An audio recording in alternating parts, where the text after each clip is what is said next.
Dios les bendiga, buenas tardes, estamos aquí nuevamente y pues entramos a llenarnos de la palabra del Señor. Damos la bienvenida a todos los que nos siguen en la web. Somos la Iglesia La Misericordia de Dios es Infinita. Estamos localizados en Lawrenceville, en Atlanta, Georgia. Si usted no tiene iglesia, acérquese, tienen algún conocido, vengan. Y les invitamos a que se unan al cuerpo de Cristo. Les invito a que abran sus Biblias en el libro de Timoteo. Nos ponemos de pie. El libro de Timoteo, Segunda de Timoteo, capítulo 1, versículo 7.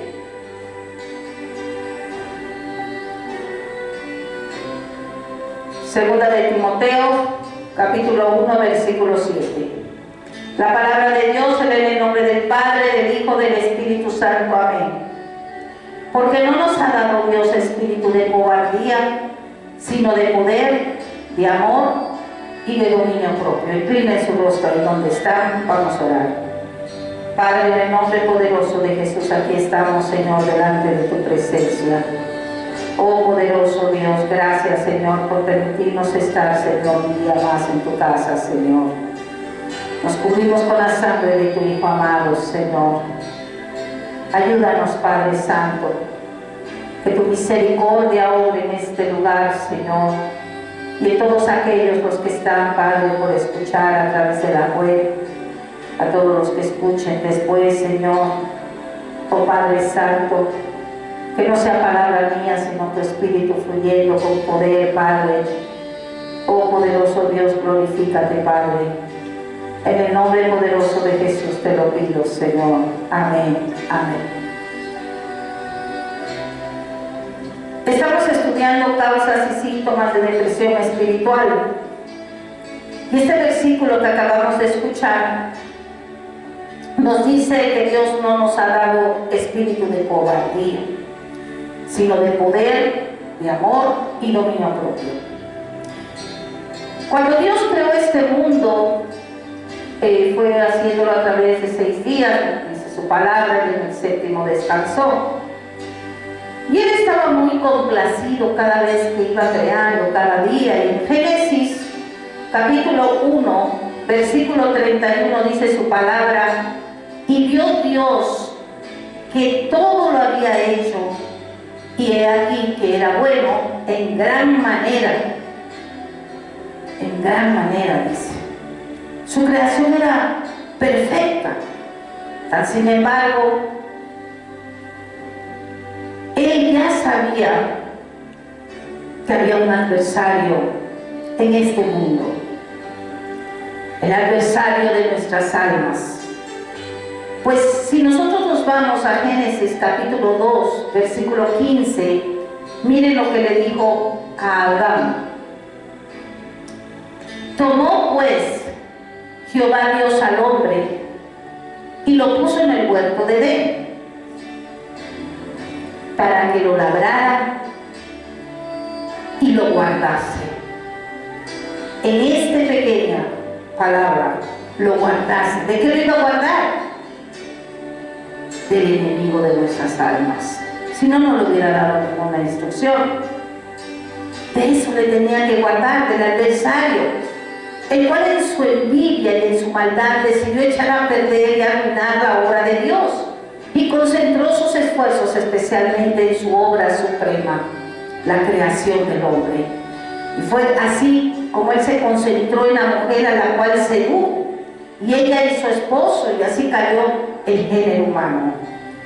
Pero gracias a Dios, en sus designios, porque Él sabía todo lo que iba a pasar, nos ofreció la redención a través de su Hijo amado, el segundo Adán.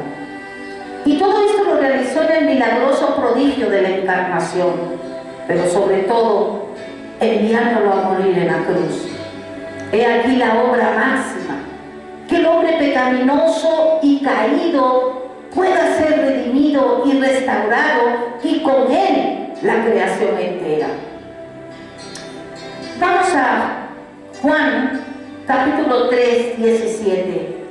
Dice así su palabra: porque no envió Dios a su Hijo al mundo para condenar al mundo, sino para que el mundo sea salvo por medio de él. Es por eso que el pueblo cristiano, los herederos de la salvación, los que creen en él, los que creen en su Hijo, los que se arrepienten y se postran ante él como un espíritu humillado, tienen esa bendición de poder lograr la salvación. Pero ellos, nosotros, somos el objetivo principal del ataque del diablo. Y qué mejor que hacerlo causándoles en ellos depresión y abatimiento. Hemos estado viendo esto a través de las diferentes enseñanzas sobre este tema de la depresión en el cristiano. ¿Y qué pasa cuando el cristiano cae en depresión y abatimiento? Pues da la impresión de que esa tal salvación tan proclamada no es más que una ficción del pensamiento, porque llegan a pensar eso, empiezan a dudar, dicen: ¿será que de verdad soy salvo? ¿Será que de verdad?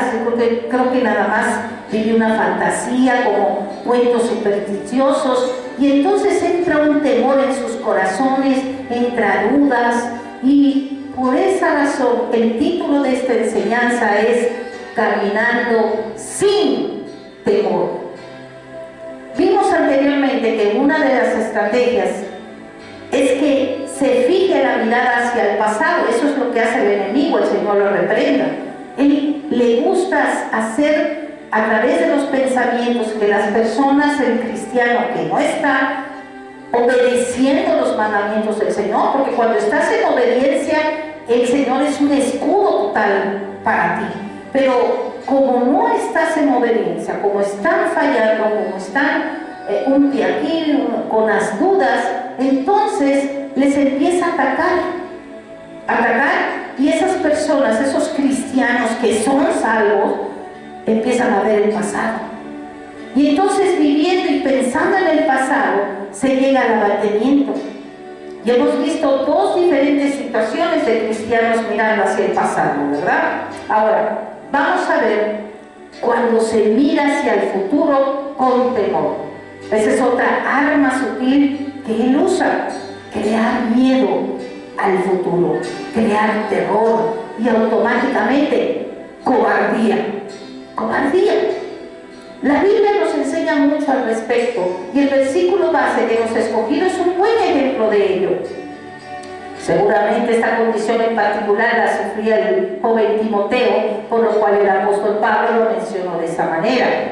Timoteo dependía mucho del apóstol Pablo debido a sus temores, de las dificultades y los peligros venideros. No era fácil, era la primera iglesia, ellos estaban luchando contra tantas situaciones que se daban, contra los mismos judíos se les iban en contra. ¿Qué es lo que provoca esta condición? Tenemos que saber, conocer los síntomas, ¿verdad? Entonces dice: ¿por qué la gente teme al futuro? ¿Qué razones dan para ello? ¿Qué aspectos específicos presenta esta dificultad? ¿Y qué problemas genera que sus víctimas siempre están hablando de ellos? Estuvimos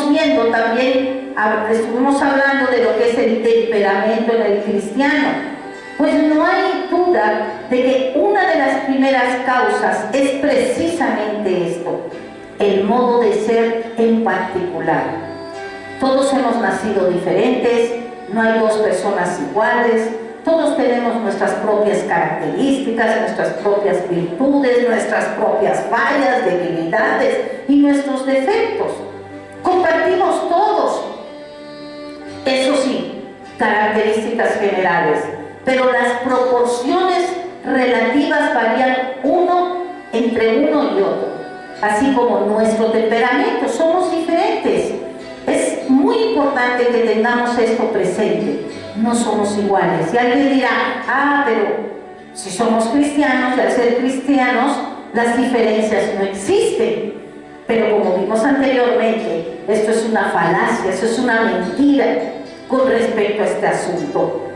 Recuerdan que se explicó que no hay cambio más profundo en el universo que que conocemos por la gracia de Dios como regeneración. Cuando el Señor nos da la salvación, Él implanta en nosotros un principio de vida divino y espiritual. Nos llega la luz, pero no cambia el temperamento. Este sigue siendo el mismo. Recuerden que la salvación es por gracia, es un regalo inmerecido y actúa en el alma. El hecho de que hayamos llegado a ser cristianos por la bendición de Dios no significa que dejemos de vivir con lo que somos. Después de la salvación y la conversión que el Señor nos da, el temperamento no cambia. Todos somos diferentes. Nuestros temperamentos son diferentes. Hemos vivido diferentes situaciones. Todos somos diferentes. Y Dios distribuye sus dones de diferentes maneras por medio del Espíritu Santo. Vamos a poner un ejemplo con los predicadores. Predican el mismo evangelio, viven la misma vida cristiana. Sin embargo, la manera de presentar el evangelio es diferente y así tiene que serlo. Además, Dios usa estas diferencias a fin de extender el evangelio. ¿Por qué? Porque las diferentes presentaciones conmueven a personas diferentes y así tiene que ser. Y de todas ellas echa mano Dios. Hay personas que por temperamento son nerviosas o aprensivas. Y Pablo llegó a tenerlo. Vamos a 1 Corintios, capítulo 2, versículo 3. Dice así: y estuve entre vosotros con debilidad y mucho temor y temblor. Pablo temblaba de miedo. Y tuvo conflictos por fuera y temores por dentro. 2 Corintios, capítulo 7, versículo 5 nos dice: porque de cierto, cuando vinimos a Macedonia, ningún reposo tuvo nuestro cuerpo, sino que en todo fuimos atribulados, de fuera conflictos, de dentro temores. Hay personas que ya nacen así. Hay otras que tienen confianza en sí mismas y actúan con seguridad, a nada le temen. Y todo lo acometen y sobresalen en todas partes. No saben lo que es ponerse nerviosos y ambos tipos de gente son cristianos. Y sin embargo en ese aspecto son diferentes. El miedo es una reacción natural de propia conservación. Entonces todos tienen diferentes maneras de responder a esta situación. Hay cristianos que difícilmente se logra que hablen en público. Hay otros que responden de manera opuesta. Con esto hemos visto que el temperamento es muy importante al considerar las causas de la depresión y la ansiedad. Surgen otros casos al considerar a los cristianos que temen al futuro. Hay quienes solo están preocupados de la tarea en la cual se van a enfrentar como cristianos. Lo piensan, saben que no es fácil. Tienen un concepto muy alto de la causa cristiana y una idea exaltada de la vida cristiana.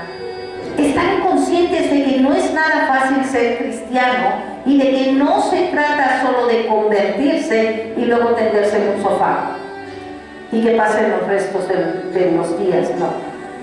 Se dan cuenta de que el llamamiento es altamente exigente, que se trata de una lucha de fe, lo pueden percibir, son inteligentes, se dan cuenta del exaltado carácter de esta vida, que tiene que ser de compromiso.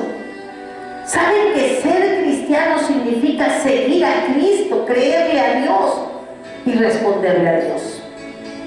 Por lo cual se trata de gente inteligente que al leer el Nuevo Testamento se dan cuenta de las tremendas proporciones de la tarea y del llamamiento. Lo pueden percibir. Y al mismo tiempo están igualmente conscientes de su propia pequeñez. En otras palabras, le temen al fracaso. tienen miedo de fallarle a la causa y dicen, me gusta el Evangelio, creo que mis pecados ya han sido perdonados, quiero ser cristiano, pero tengo miedo a fallar. Toda marcha a la perfección mientras estoy en reuniones, en buena compañía de gente cristiana, pero tengo que vivir, me conozco a mí mismo y conozco mis debilidades, conozco la grandeza de la tarea y también las dificultades. Tienen miedo de fracasar. ¿Por qué? ¿Quiénes son ellos para vivir la vida cristiana? Dice. Y como no quieren fallarle a Dios, ni al Señor Jesucristo, ni a su iglesia en el mundo, se ven oprimidos por de lo enorme que es esta tarea y por la clara conciencia que tienen de sus propias deficiencias y necesidades. Pueda que tengan también un cierto temor al futuro, aunque nada en particular. Si se les pregunta acerca de ello, no lo saben. Sin embargo, sienten este temor general, esta aprensión con respecto al futuro por cosas que pueden suceder y por las que tal vez tengan que sufrir. No creen soportar ser perseguidos por causa de Cristo. Piensan que al verse confrontados en su fe, consideran que no van a ser lo suficientemente fuertes y no tendrán el valor de poner primero a Cristo a toda costa y de ser necesario sufrir la muerte. Y eso lo vamos a ver en poco tiempo cuando la iglesia sea aprobada. ¿Cuántos también va a haber que estuvieron ahí pegados y cumpliendo y haciendo de todo, obras, y a la mera hora van a negar al Señor? Al estar conscientes de esa posibilidad, les sobreviene la depresión.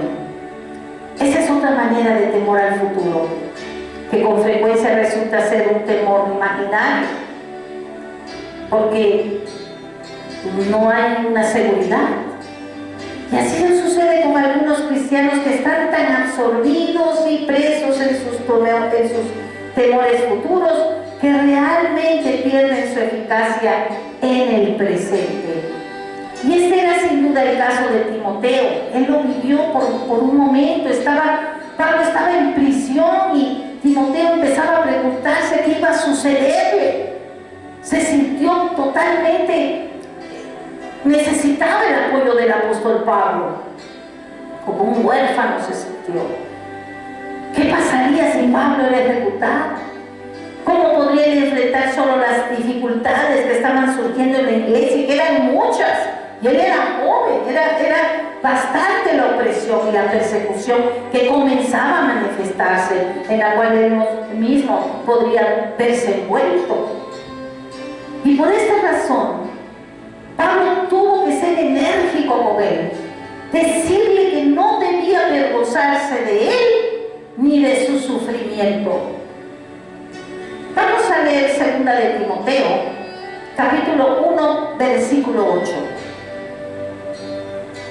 Porque, hermanos, no queremos que ignoréis acerca de nuestra tribulación que nos sobrevino en Asia, pues fuimos abrumados sobremanera, más allá de nuestras fuerzas, de tal modo que aún perdimos la esperanza de conservar la vida.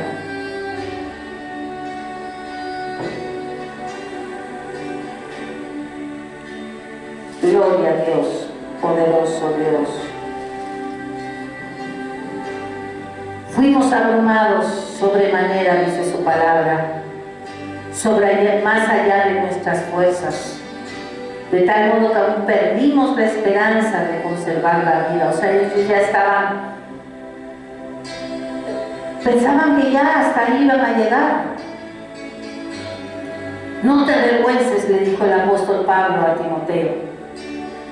Indudablemente la esencia del problema de Timoteo era el temor al futuro. Pero miren, dice el temor, pero también es cobardía, dice. No nos ha dado espíritu de cobardía, espíritu de temor. Y cobardía sabemos que es una reacción natural de propia conservación. pero solos los valerosos la superan. La cobardía permanece. La persona que se queda siendo cobarde es porque permite que el miedo lo oprima y entonces llega a la derrota y a una rendición total. Pero cobardía también podemos decir que no creyeron en el poder del Espíritu Santo para levantar y quitar esos miedos. En lugar de potenciar la unión que es basada en amor en el Señor, la destrozan con caprichos, con cobardías, con inconstancias. Y todo eso se cierra en esa palabra de temor al futuro.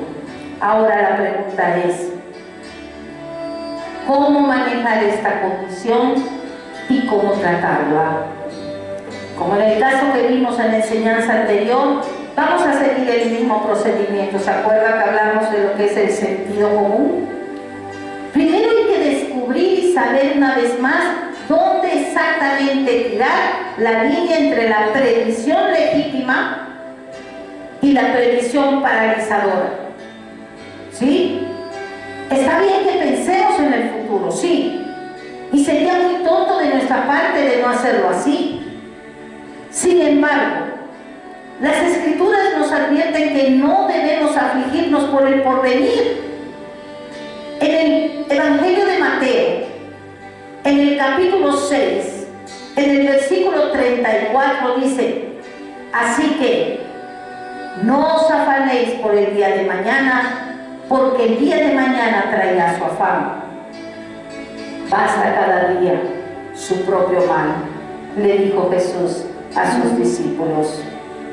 Y el mismo Señor Jesucristo nos indica que no debemos preocuparnos ni angustiarnos por el mañana. Esto no quiere decir que no debamos pensar en nada, pues de lo contrario no habría fruto en nuestra vida, ¿verdad? Si ponemos, por ejemplo, al agricultor, él mira el futuro, pero no se pasa todo su tiempo preguntándose y preguntándose por los resultados finales de su labor, de ninguna manera. Primero piensa razonablemente y luego lo deja todo al tiempo. Se abandona, porque si no, no araría, ni desterronaría, ni sembraría. Una vez más, todo aquí es cuestión de saber dónde trazar la línea. Hasta qué punto llego y lo demás dejo. Lo que no me va a edificar, suelto. Está bien pensar, pero hasta cierto punto, pasado este punto, todo se convierte en aflicción y en ansiedad, en inacción y en incapacidad cuando pasas esa línea. Dicho de otro modo, aunque está bien pensar en el futuro, está mal dejar controlarse por él. Todos enfrentamos situaciones donde nos sentimos tímidos y temerosos. A algunos les asusta hablar frente a otros, otros le temen a las confrontaciones, otros temen hacer el ridículo, otros tienen miedo de ser rechazados. Todos lidiamos con el miedo, todos. Y hay un refrán que dice que hay que darle tiempo al tiempo. Sabemos que es un refrán del mundo, como estábamos diciendo, pero es sentido común. Y vale la pena incluirlo en nuestras enseñanzas cristianas, pues en esto hay sabiduría. Hay que darle tiempo al tiempo.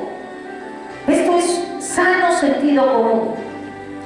Y como hemos visto anteriormente, es un desperdicio de tiempo el preocuparse por el pasado, el cual ya no podemos cambiar, pero es igualmente erróneo afligirse por el futuro, que de momento nos es desconocido. Como dicen, al paso se va lejos. Sigamos ahora con lo que dice el apóstol Pablo, quien lleva este razonamiento a un nivel más alto y nos da enseñanzas específicas de carácter doble.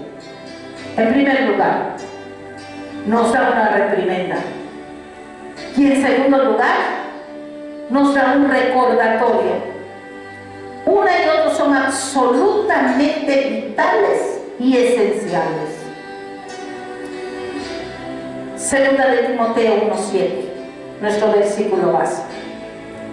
Porque no nos ha dado Dios espíritu de cobardía, sino de poder, de amor y de dominio propio. Como podemos ver, reprendió primero a Timoteo, ¿verdad? Le dice, Dios no nos ha dado espíritu de cobardía. No, esto es reprimenda.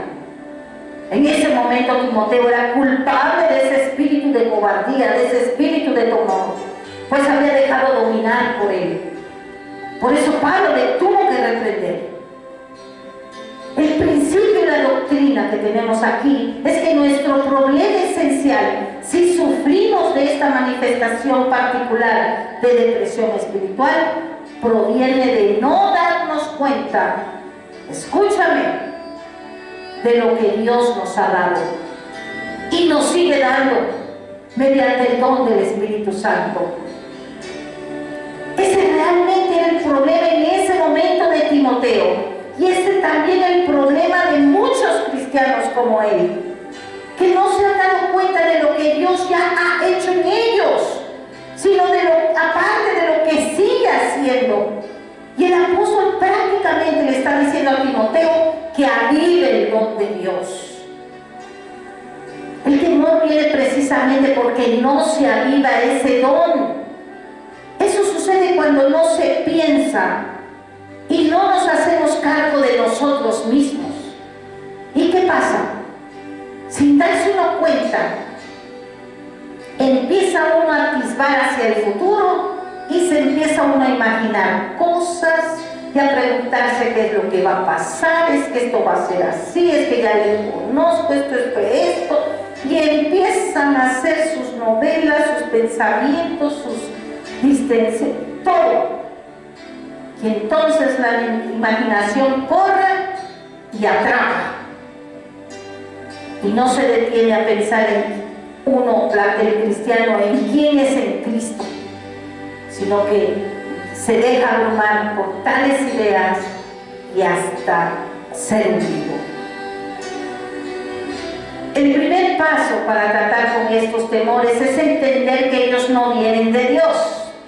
El temor no viene de Dios, para así poder decir, no es Dios quien me hace sentir de esta manera, Dios no me dio esto, lo reprendo en el nombre de Jesús y rechazo esos pensamientos que no me edifican y hago lo que me limpie la mente, canto alabanza, leo salmos, me pongo a orar, pero no permito que lo que antes eran mis pensamientos me sigan atacando, como decía un gran hombre de Dios usado 2 siglos antes. Él decía, pueden volar los pájaros, pueden estar ahí en tu cabeza, que son los pensamientos, los demonios queriéndote oprimir, pero no permites que hagan huevos, que hagan nido en tu cabeza.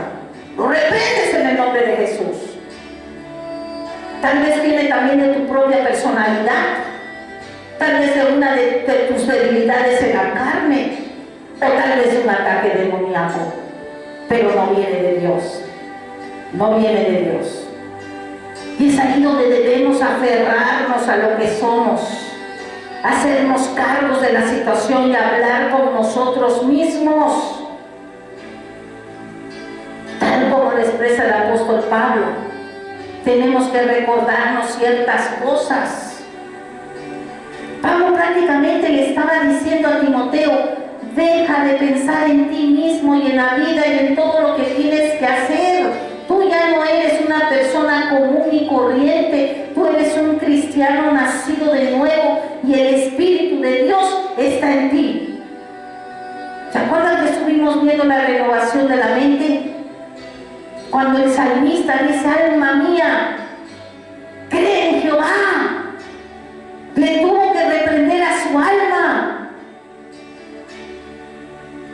Y así sucede con muchos cristianos. Algunos viven en esas situaciones, pero logran salir porque conocen los síntomas. Y actúan de inmediato sabiendo que el don de Dios les ha sido dado. Son valientes, esos son los valientes. Aunque seamos verdaderamente cristianos, aunque creamos la verdad, aunque hayamos nacido de nuevo, y aunque ciertamente seamos hijos de Dios, se puede caer en esa condición en la que volvemos a pensar como si nada de esto nos hubiera acontecido. terrible. Y hay dudas, ¿seré salvo o no seré salvo? Creo en Dios. Al igual que los que todavía están en el mundo, los que aún no han sido regenerados. Dejamos que el futuro venga y nos domine y comparamos nuestra propia debilidad y carencia de fuerza con la grandeza del llamamiento y la tremenda tarea ante nosotros y nos hundimos, como si todavía dependiéramos de nosotros mismos.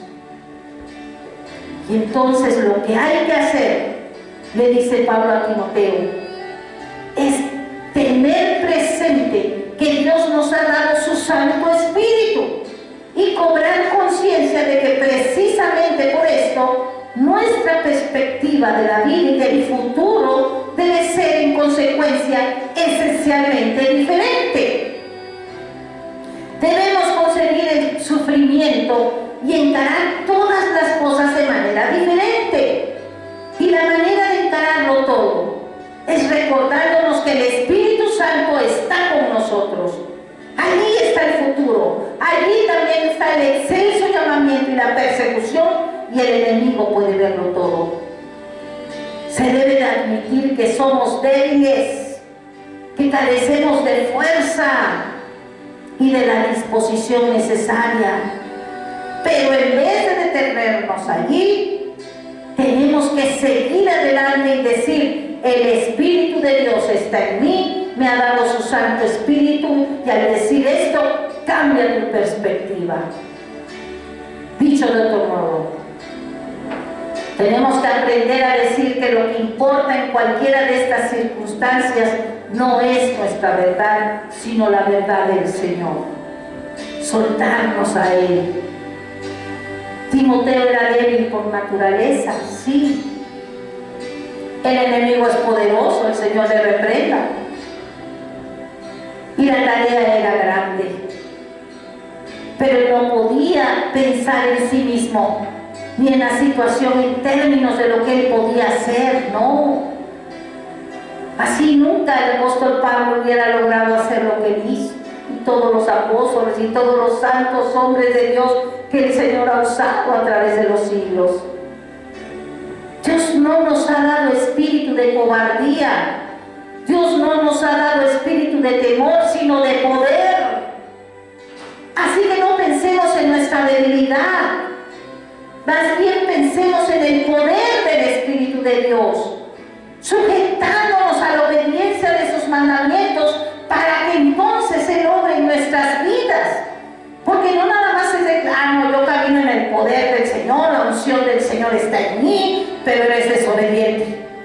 Sigues de mal hablado, sigues haciendo tus propias cosas, viviendo tu ego, tu persona, todo gira alrededor de ti. Puede ser que ya seas salvo, sí, pero no caminas en santidad. Y sin santidad nadie podrá ver al Señor. Y con el Señor no se juega, ni con el Espíritu Santo. Escúchalo. Porque cómo se da el día de hoy que juegan con el Espíritu pensando que lo pueden, no, yo decreto y yo hago y esto. ¿Quién eres tú? Espíritu humillado quiere el Señor. Humildad. Dejar que Él sea quien obre. Y cuando empezamos a hacer esto, equilibramos nuestra doctrina, o sea, la enseñanza en nosotros, y vemos todo el panorama con claridad. Hemos dicho que nuestros temperamentos son diferentes,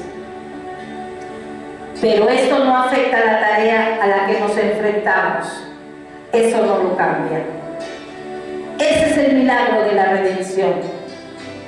Cuando ya eres un cristiano nacido de nuevo, el temperamento ya no te puede controlar.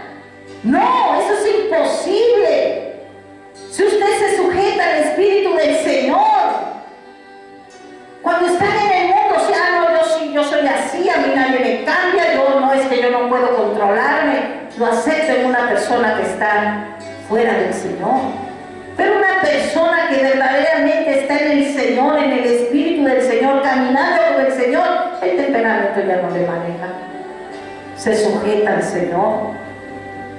Ya no puedes. callas, le dejas todo al Señor. Y entonces así se ponen todas las cosas en orden. Hay poderes y capacidades, y ahí también el temperamento particular que los usa.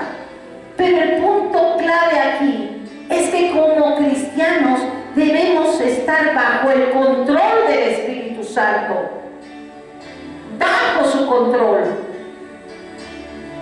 Repito, es erróneo pensar que un cristiano se pueda dejar controlar por su temperamento. Al hombre natural siempre le controla su temperamento. Bueno, también hay quienes no, manejan valores y nada puede hacer por evitarlo muchas veces. Hasta dice, así soy yo, ¿verdad?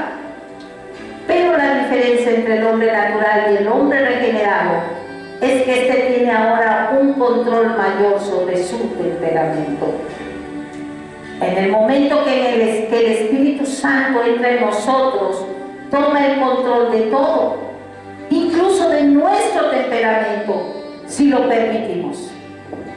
Recuerden que Dios nos da libre albedrío y el Espíritu Santo nos capacita para actuar a nuestra manera mediante nuestro temperamento. Tal es el milagro de la redención. Y déjenme decirles que ahí, cuando tú te sujetas y le dejas todo a Él, empiezas a ver los testimonios de Dios en tu vida, pero son los testimonios de Él. ¿Por qué? Porque caminas sujeto bajo la alianza del Espíritu Santo. Nuestro temperamento permanece, pero ya no nos controla. Quien nos controla es el Espíritu Santo. Dios no nos ha dado espíritu de cobardía, dice. Entonces, ¿qué espíritu nos ha dado el Señor? Dice aquí en su palabra que no nos ha dado espíritu de poder. Eso es lo primero que establece, y por buenas razones. A todos los regenerados les he dado este espíritu de poder. Algunos cristianos son más fortalecidos, eso sí, otros son más débiles, pero a todos les he dado. ¿Y qué le dijo el apóstol Pablo a Timoteo? Lo vimos en 1 Corintios capítulo 2, versículo 3, dice: y estuve entre vosotros con debilidad y temor y temblor. ¿Sentimos temor de no poder vivir la vida cristiana? El apóstol aquí nos expresa aquí que hay que seguir andando con debilidad, con temor y temblor, pero hay que seguir adelante. El temor y el temblor son parte de nuestro temperamento, pero recibimos la facultad de actuar por el poder que produce en nosotros tanto el hacer como el querer. Filipenses capítulo 2, versículo 13 dice así: porque Dios es el que en vosotros produce así el querer como el hacer por su buena voluntad. Debemos tomar en cuenta que contamos con el poder de Dios, que produce en nosotros tanto el querer como el hacer para que se cumpla su buena voluntad. Esto no solo tiene que ver con la cuestión de vivir la vida cristiana y de batallar contra la tentación y el pecado. También significa poder para resistir, poder para seguir adelante en cualquier condición, poder para seguir en cualquier circunstancia, poder para salvar y para no claudicar. Déjenme decirles que incluso este poder nos da fortaleza para morir y no negar la fe. Y esto lo podemos ver en los apóstoles. Podemos verlo en alguien como Pedro, que le temía la muerte y tenía miedo de morir. Por causa de ese miedo llegó incluso a negar a su Señor. Vamos al Evangelio de Mateo. Evangelio de Mateo capítulo 26. Y Y vamos a leer desde el versículo 69. Dice así: Pedro estaba sentado fuera en el patio y se le acercó una criada diciendo: Tú también estabas con Jesús el Galileo. Mas él negó delante de todos diciendo: No sé lo que dices. Saliéndole a la puerta le dio otra y dijo a los que estaban allí: También se estaba con Jesús el Nazareno. Pero él negó otra vez con juramento: No conozco al hombre. Poco después, acercándose los que por allí estaban, dijeron a Pedro: Verdaderamente tú eres de ellos, porque aún tu manera de hablar te descubre. Entonces él comenzó a maldecir y a jurar: No conozco al hombre. Negó a su propio bendito Señor, a su más grande benefactor. Pero luego vemos en el libro de Hechos de los Apóstoles, el espíritu de poder había entrado en él y estuvo dispuesto a morir. Se enfrentó a las autoridades y este es uno de los acontecimientos más gloriosos en la historia de la iglesia. Y déjenme decirles que el día de hoy estamos a punto de ver cómo la iglesia actual va a ser probada. Sabemos que la hora y el día del Señor, el Señor solo lo sabe. Pero conforme se ven los acontecimientos, yo no dudo que este mismo año pueda venir una catástrofe mundial. Puede ser en la naturaleza, puede ser creada por el hombre. Los movimientos de los polos en cualquier momento ya van. Todo el polo sur está lleno de hielo, todo arriba ya está hecho prácticamente agua. Va a haber un movimiento, va a haber una catacumbe tremenda, en un abrir y cerrar de ojos. Y en ese abrir y cerrar de ojos se va a levantar el nuevo orden mundial. Ellos ya tienen todo listo. Jesús mismo dijo: estén atentos a todo lo que esté sucediendo. En el libro de Apocalipsis lo podemos ver. Todo está sucediendo delante de nuestros ojos. Que quieras seguir en tu banalidad, que quieras seguir viviendo tu afán, adorando dioses, el dios de dinero, el dios de tu egoísmo, todos los dioses que tú tienes, porque no has dejado, no has permitido que él obre en tu vida. No lo quieres ver, pero está delante de nuestros ojos. Y sabemos todo lo que esto conlleva: persecución. Debemos tener presente que Dios nos ha dado espíritu de poder, de discernimiento. Cuando nosotros vemos la historia de los mártires y de los confesores, de los padres protestantes, de los puritanos, vemos aquí hombres y mujeres fuertes y valientes, pero también hay hombres y mujeres débiles y niños que murieron gloriosamente por la causa de Cristo. No va a ser fácil para los que tienen hijos, pero sabemos que hay una gloria grande que nos espera en una eternidad con nuestro Padre Celestial. Gloria a Dios. Ellos morían cantando, alabando. Indudablemente no pudieron hacerlo por sus propias fuerzas, sino que les fue dado el espíritu de poder. Y eso es precisamente lo que Pablo quiere decir aquí cuando le dice a Timoteo: no eres así, estás hablando como cualquier otro hombre, estás hablando como si tú mismo con tu propio poder tuvieras que enfrentarlo todo. Pero Dios te ha dado espíritu de poder, así que sigue adelante, que Él estará contigo. Tú mismo no te reconocerás y hasta te asombrarás de ti mismo. Y aun cuando eso signifique que debas afrontar la muerte, te regocijarás de que se te haya considerado digno de ser humillado y aún de sufrir la muerte por causa de su glorioso nombre. Mire, cuando Esteban fue apedreado, él pudo ver cielos abiertos, pudo ver al Padre y al Hijo sentado a su lado. A medida que nos sintamos inclinados a caer en la depresión por lo que está en contra de nosotros, lo que tenemos que hacer es decir: yo tengo el Espíritu Santo, que es el poder, su espíritu de poder. Debemos ver que Pablo menciona el amor, ¿verdad? ¿Por qué el amor? Porque Pablo tuvo que mencionar el amor. Porque la causa principal del espíritu de temor, escúchame, la causa principal del espíritu de cobardía es el ego. ¿Por qué hay temor en una persona? Porque hay amor en sí mismo, porque hay preocupación de uno mismo, la preocupación a la protección de uno mismo. En lugar de potenciar tu unión que es basada en el amor en el Señor, no, sigues en tus caprichos, en tus cobardías, en tus circunstancias, quieres vivir todo alrededor de ti. Puede ver cómo la esencia de este problema radica en que las personas temerosas realmente están demasiado absorbidas en su ego. ¿Cómo puedo yo hacer esto? ¿Y qué tal si fracaso?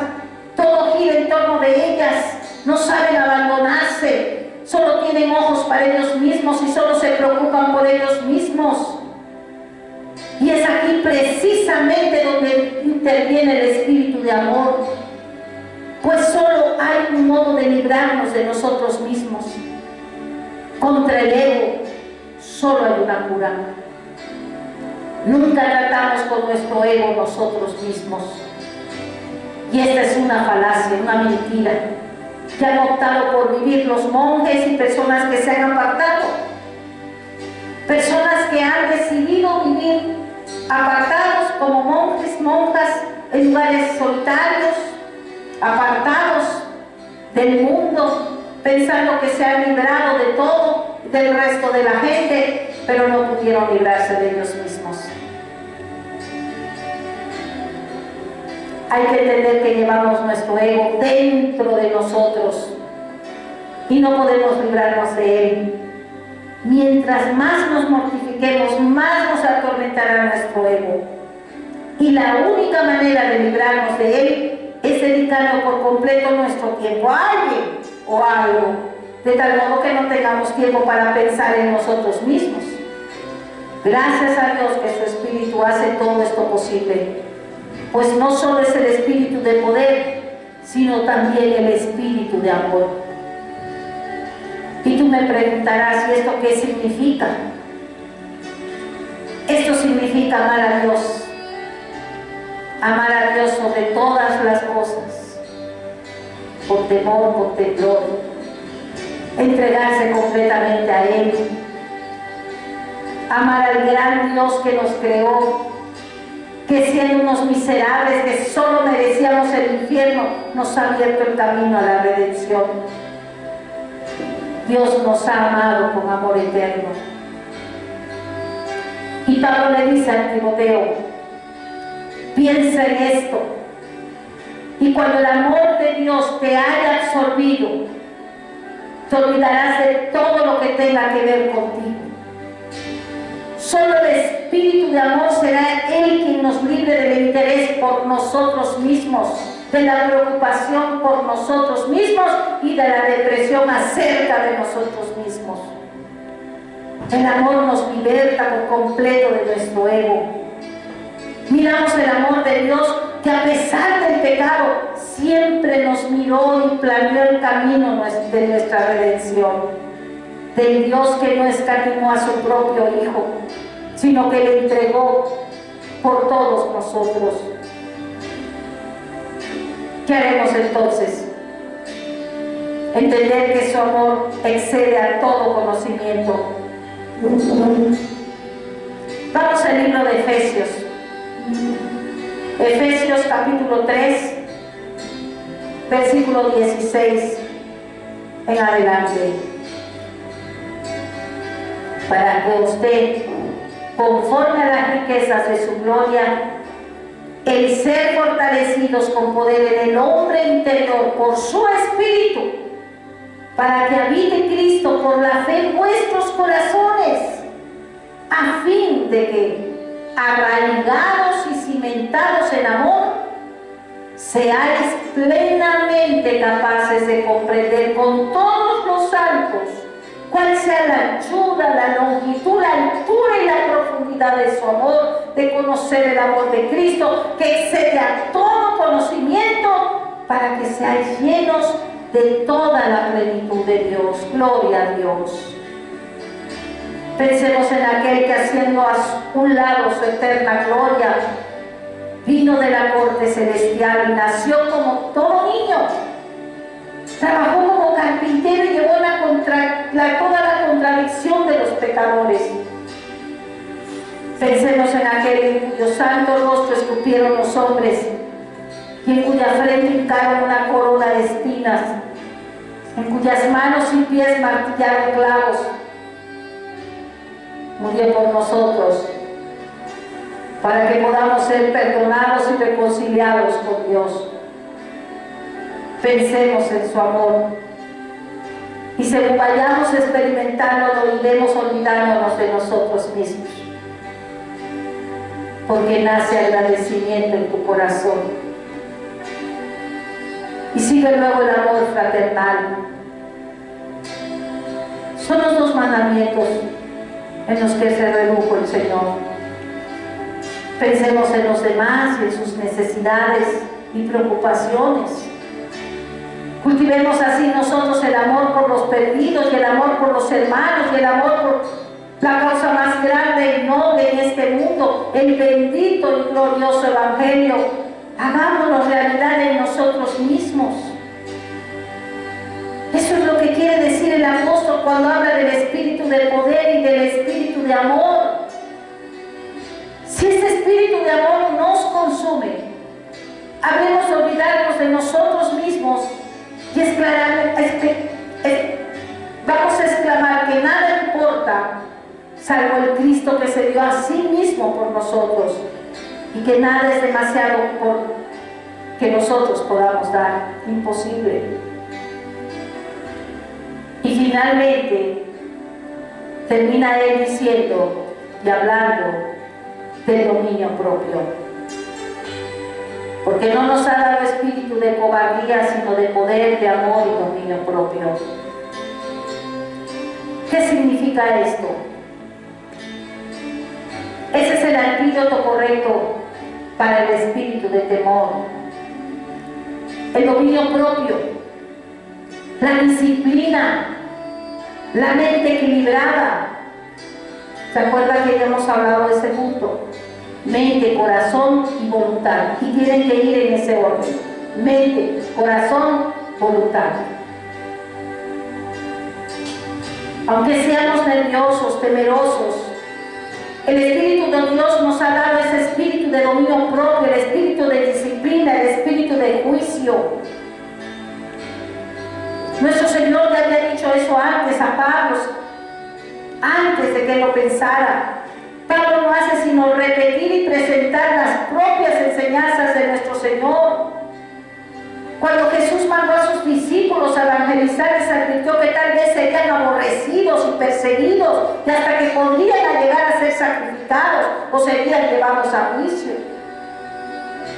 En el Evangelio de Mateo, en el capítulo 10, versículo 19 dice: mas cuando os entreguen, no os preocupéis por cómo o qué hablaréis, porque en aquella hora os será dado lo que habéis de hablar. O sea, ni te preocupes, dice el Señor. No se preocupe. Serán llevados a juicio y se intentará todo para atraparlos con sus palabras, pero no se aflijan, dice nuestro Señor, porque en esa misma hora se les dará lo que han de responder.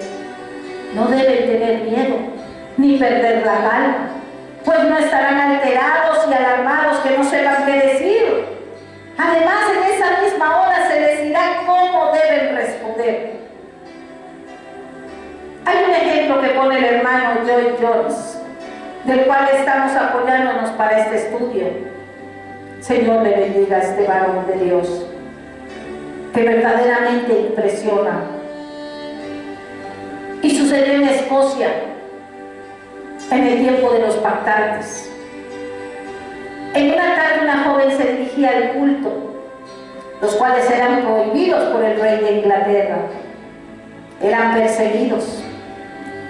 Los soldados afanosamente buscaban a esos creyentes para apresarlos.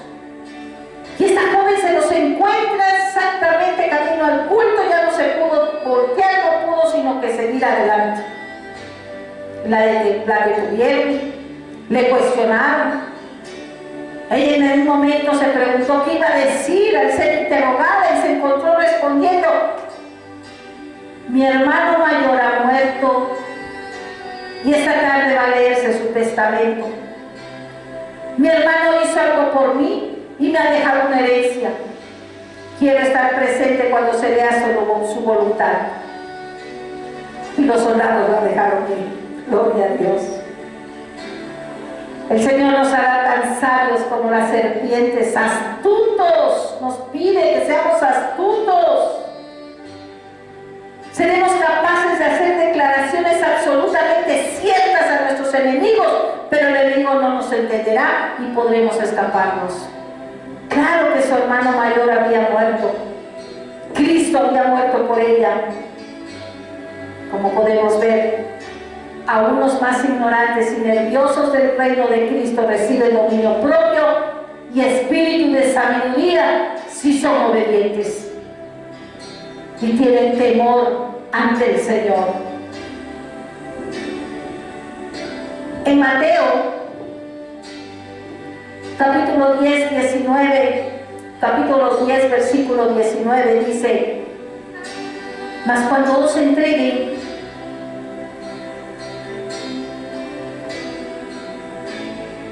no os preocupéis qué vas a hablar, pues en aquella hora os será dado lo que habéis de hablar. No se preocupen, dice el Señor. En esta vida no estamos solos. Así que no debemos pensar que somos gente común y corriente.